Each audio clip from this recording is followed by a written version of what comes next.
don't tell people what you know. Right. Keep them poor.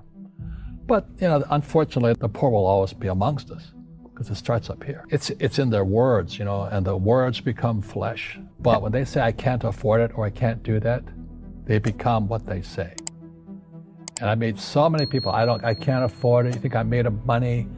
My PhD dad, he says, what do you think I am, made of money? I can't afford that.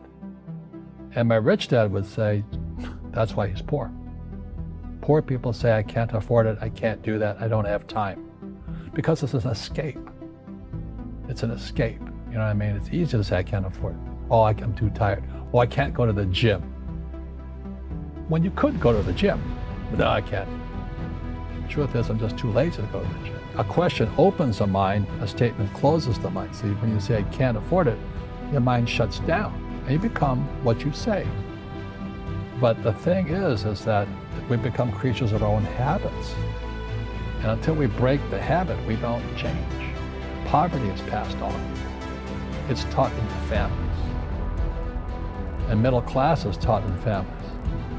And so the people right now who are sitting at home, who are struggling financially or worried about money or unhappy, they may be making a lot of money, but unhappy with what they're doing, it was probably taught to you. Your superego was taught, get a job, work hard, or you'll never be rich, or the rich are evil, or whatever.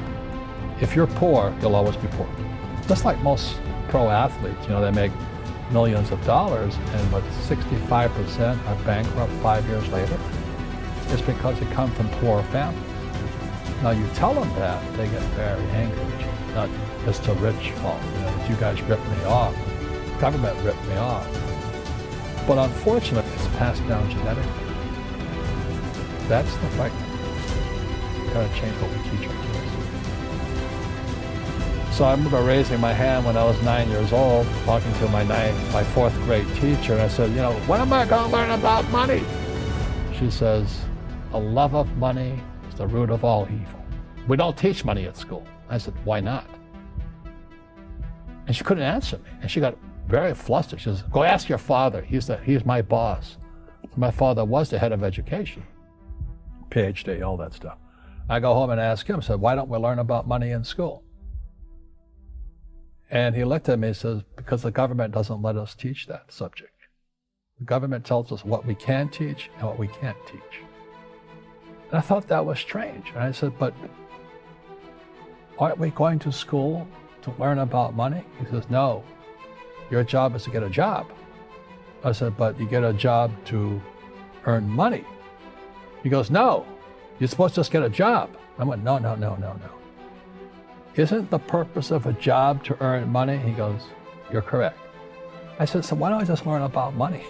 I can skip the job part, And he got flustered and he said, look, if you want to learn about money, why don't you ask your best friend's father about money? So I asked him. He says, because Mike's father is an entrepreneur. And I said, what are you? He says, I'm an employee. I'm a government employee. I went, oh, what's the difference? He says, the difference is an entrepreneur must know about money, or they're no longer entrepreneurs. And he says an employee doesn't have to know anything about money, because the government will take care of them, the company will take care of them. Money on one condition. And that condition was he would never pay me. He says, the moment I pay you, you think like an employee. He says, that's the trap. Entrepreneurs work for free. And now I'm 9 years old, my head's going cracking in half. He says, you never want a paycheck. You understand that, kid? I said, okay, I got it. And he said, well, how do I make money? He says, that's what entrepreneurs figure out. It's like a cat, which comes first, a cat or the cat chasing its tail. And I said, so how do I learn about money? So he would just break out a Monopoly game board. So I would work for free. I'd pick up cigarette butts, and he had hotels and restaurants, and I would clean and do menial tasks. And as I got older, I started getting into office work, marketing, and accounting. I was an apprentice, basically, but I always worked for free. He says that the moment you accept a paycheck, your brain goes dead. As long as you're hungry, you'll think. And he was a great, great teacher.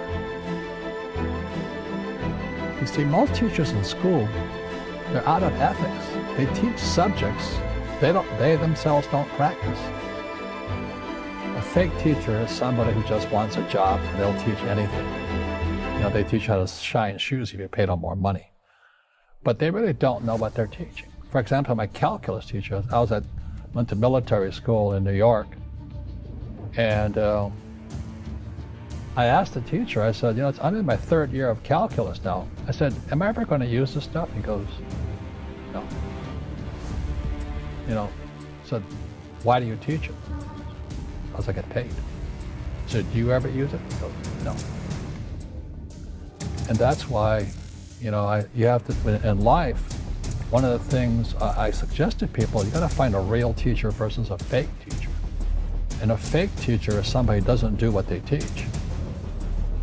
And a real teacher is doing what they teach every day. School systems are making our students weaker. So in school, they have these things called now trigger effects.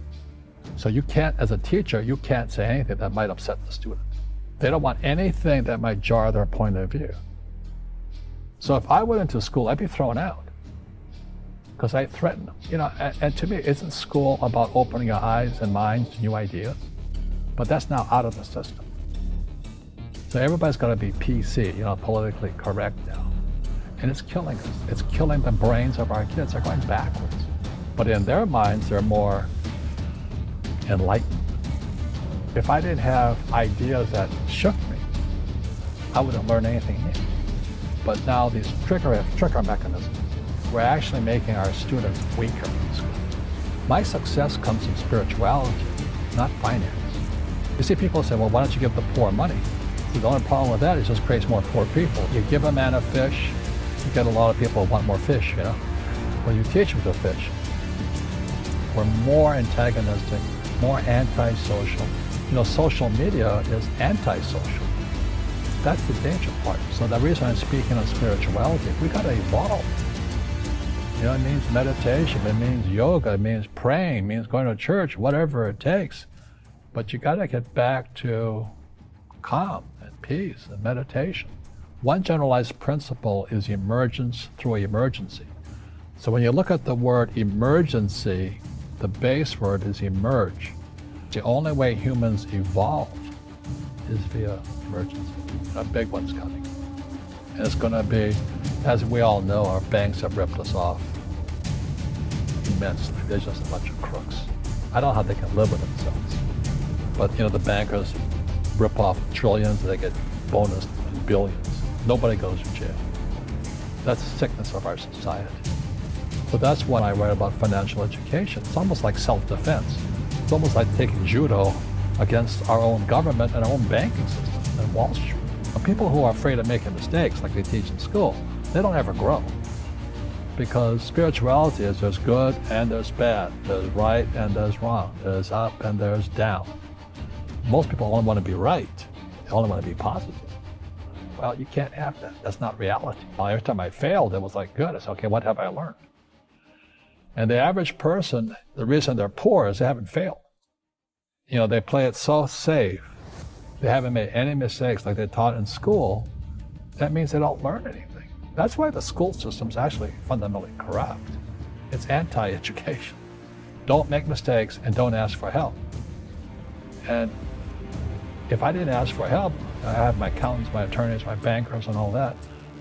I go into business like a rugby team. Boom, boom. We kick butt.